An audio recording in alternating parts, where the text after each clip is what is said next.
The repair bay hummed with the low drone of fusion cores and recycling air, a constant backdrop in the outer rim station known as Refuge Point. Dust hung in the yellow emergency lighting, and the smell of scorched metal lingered from the previous shift. The mechanic worked alone, as she preferred, hunched over a damaged breastplate that bore scorch marks from plasma fire and deep gouges from something with claws. She was small by human standards, compact and efficient in her movements, with oil-stained coveralls and her dark hair tied back in a practical knot. Her hands moved with practiced precision, running diagnostic scans over the alien armor piece. The metal was unfamiliar, a composite she had encountered only twice before, designed to withstand extremes that would vaporize standard titanium alloys.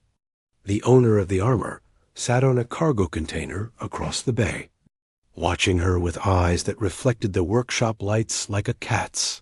He was tall, easily 7 feet, with blue-gray skin that held faint bioluminescent patterns along his neck and forearms.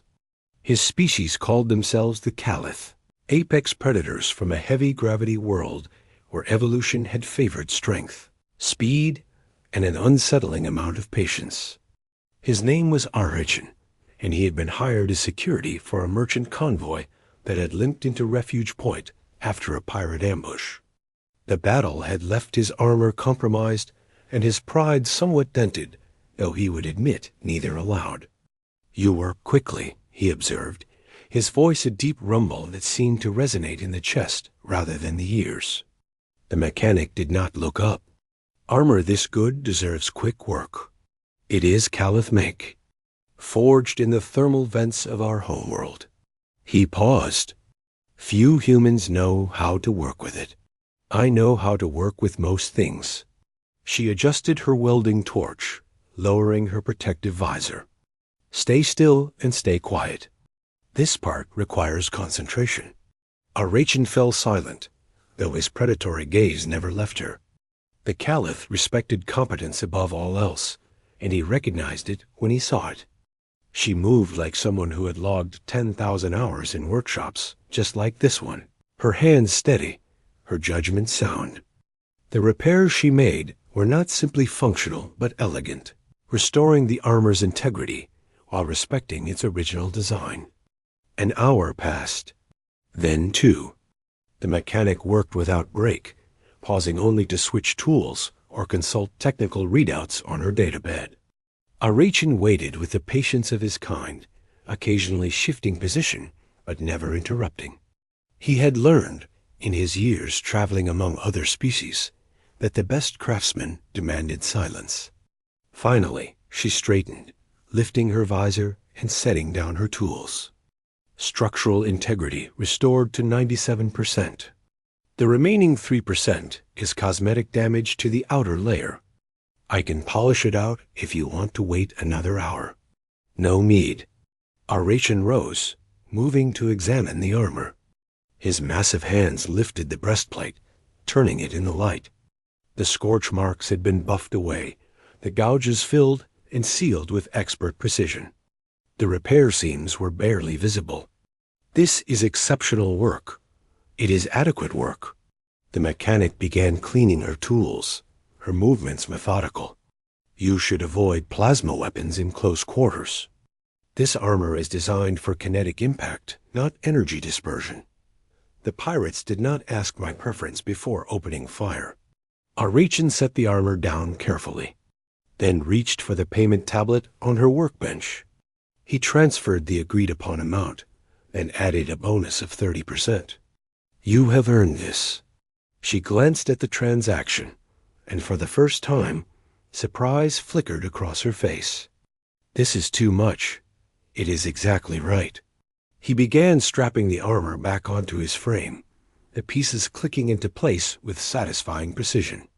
A warrior knows the value of good equipment and the craftsmen who maintain it. The mechanic said nothing, returning her attention to her tools. As she reached for a calibration wrench, her sleeve rode up slightly, exposing her left wrist. Arachin froze. There, burned into her skin, in a way that suggested intentional scarring rather than accident, was a mark he recognized. A circle bisected by a vertical line, with 3 horizontal bars crossing it. The Earthborn seal, the mark given only to those who had served in humanity's most brutal conflict, the Reclamation War, where Earth had clawed its way back from the edge of extinction after the Hive invasion. The seal was not merely a symbol of military service. It was a mark of survival against impossible odds, given only to those who had held the line when the Hive's biological horrors had overwhelmed every defense. When Earth's orbital batteries had fallen and the ground wars had turned to desperate last stands in burning cities. Our region had fought alongside humans before. He knew what the seal meant. "You were there," he said quietly. At the reclamation, the mechanic's hands stilled. For a long moment, she did not respond. When she finally spoke, her voice was carefully neutral. "A lot of people were there. Not like you." Ren's tone held a note of reverence that few things could inspire in a Caliph warrior. "The Earthborn seal is given only to those who held the inner colonies, who fought the Hive in the tunnels and warrens." She pulled her sleeve down, covering the mark. "That was a long time ago. 7 years. Arachin finished securing his armor, but he made no move to leave. I have studied your war. I have read the reports. The Hive did not take prisoners. They converted the living into components for their organic war machines.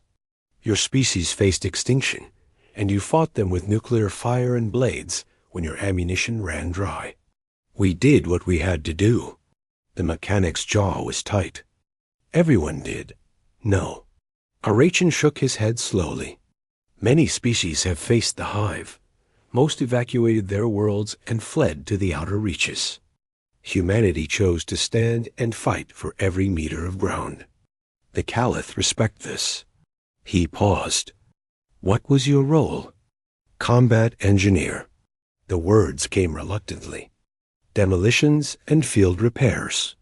We kept the armor running and the defensive positions intact. In the tunnels, yes." Arachin was silent for a moment, processing this.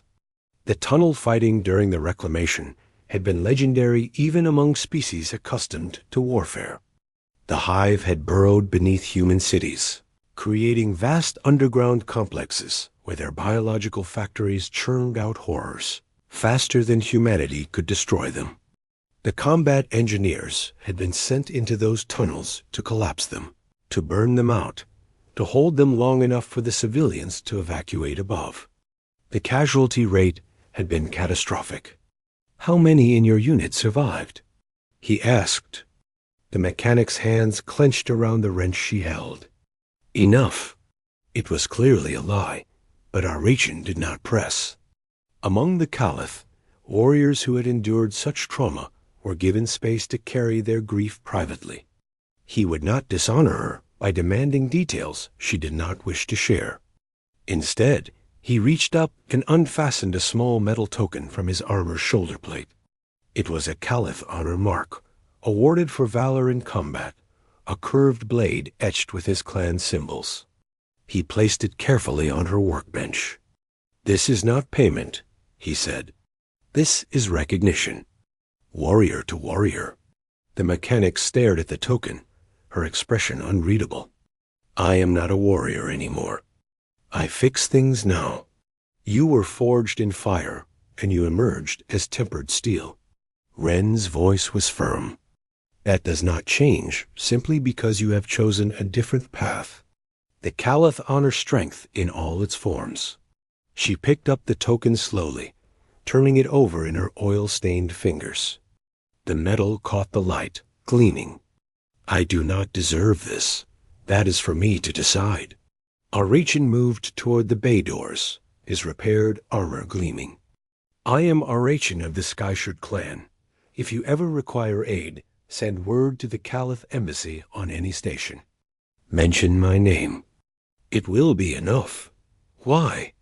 The question burst from her before she could stop it. "You do not know me. We met an hour ago." Arachin paused at the threshold, looking back at her with those luminous eyes. I know enough. I know you fought when retreat was wiser.